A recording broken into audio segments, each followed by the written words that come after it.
The curated exhibition explores the history of genocide in the 20th century with a focus on the case studies of Holocaust and the Rwandan genocide, which resulted in the mass slaughter of people, mostly of the Tutsi minority.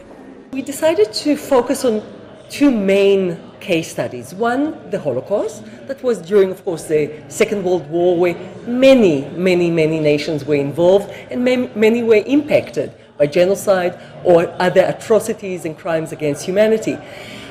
We also moved to tell the story of Rwanda. 25 years ago, this year, the genocide in Rwanda happened exactly at the same time as a South African move to democracy. We commemorate 25 years to both events. And we decided to focus on both because the lessons are so important here in South Africa. Stories told here are complex and agonizing. Items such as these clothes from victims and survivors of the Rwandan genocide, for instance, convey the toll these events took on ordinary people. SYLVESTRE is a survivor of the Rwandan genocide. He was only 14 years old when he hid in a Kigali church and watched the murder of his parents and 3 siblings. What happened in the past, we've been seeing, we saw Holocaust in history. Myself, I'm a witness of genocide and most survivors of genocide. We wish that we should fight the ideology of genocide. We should fight anti-Semitism. We should fight all sorts of racism and violence against human. When people come here, they see what happened. They carry a message to the people outside there who never come here, especially those young ones.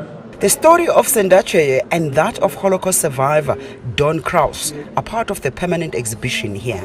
To learn from it, to teach for other generations. How do you bring yourself to kill a child?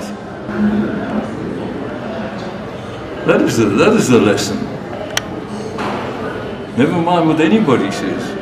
There must be something in you that tells you this is wrong, I don't do this.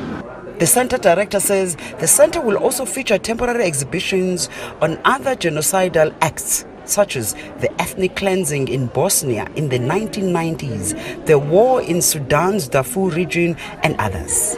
We hope the people that will come here, learners, students, educators, the public, will come out really with a determination to become active citizens, activists in society, to become those that will be witnesses of atrocities of the past and carry the message forward that it will never happen again. The center will also teach people about consequences of prejudice, racism, homophobia, xenophobia, and the dangers of apathy and silence. While the events may have happened a long time ago and far away from South Africa, curators here say the lessons are in fact much more important today than ever, lest we forget. You're listening to for CGTN in Johannesburg, South Africa.